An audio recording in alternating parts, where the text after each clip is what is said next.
Hello, Chevra. Welcome back to the Shortport. It is me, Zadie. I'm thinking about Zadie J. I'm not sure. Yes, I am a Zadie. The rumors are true. Baruch Hashem. Simon and Lauren had a baby boy.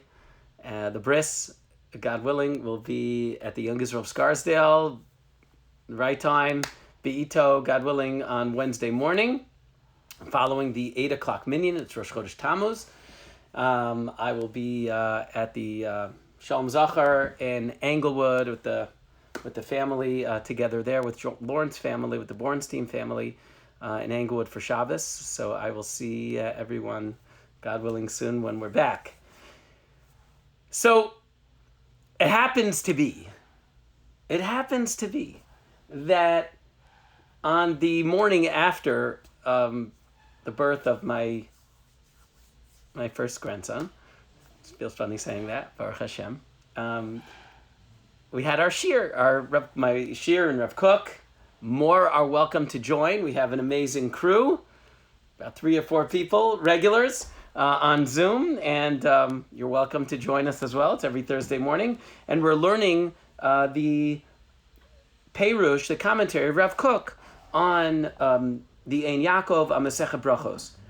And it happens to be that, what were we up to?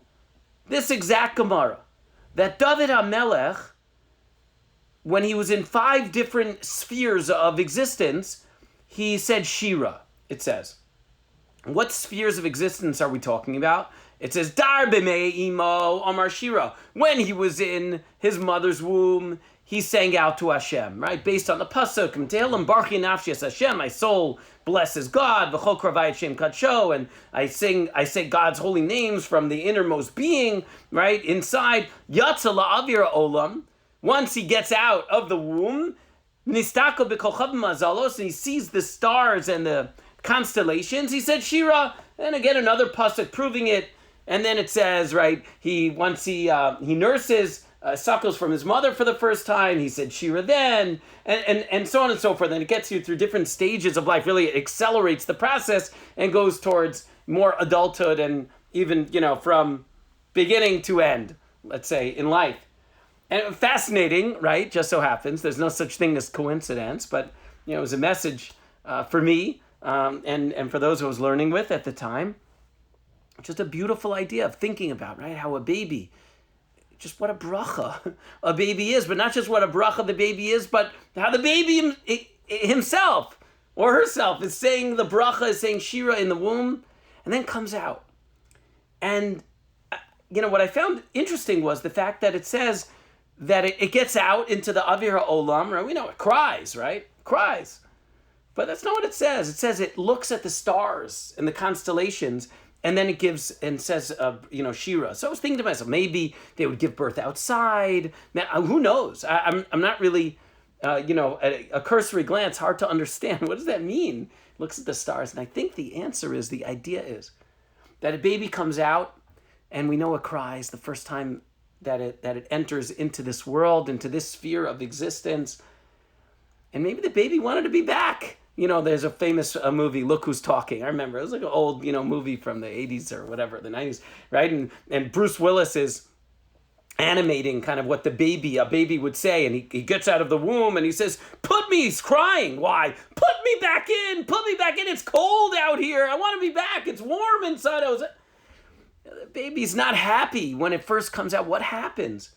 But then it sees the stars and the constellations and blesses God. And is comforted and gives Shira and sings out to Hashem. And that cry is really a song. And I think what's pshat? I think the pshat is that the baby, it's unsure about the future. It's looking backwards and saying, well, what could be better, right? According to the Medrash, the angel learning in the womb, it's a safe space. And all of a sudden you're out in the world and we know the harsh realities of life. It's scary.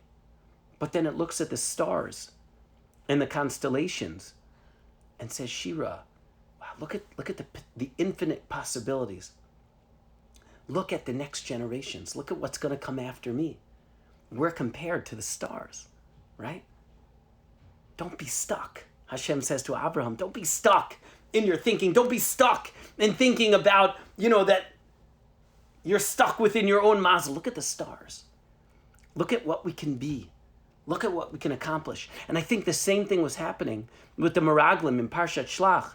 They're looking backward and they're saying, I just want to go back to Egypt. It was easier back then. I didn't have to make choices. It was easy. I want to stay in the desert. Let's just stay here. We're living a life, a spiritual existence. Let's just stay here. We don't know what's going to be. And that was their fatal error. But the idea is we need to look forward. And we have to look at what's going to be. Children and grandchildren, and propagating Torah and mitzvos and chesed and bringing that into the world, and look at the light that it brings to the world, and look at how it creates continuity, midor ledor, from generation to generation. May we all have stars that burn brightly, and may all those that follow us burn even brighter. Have a great Shabbos.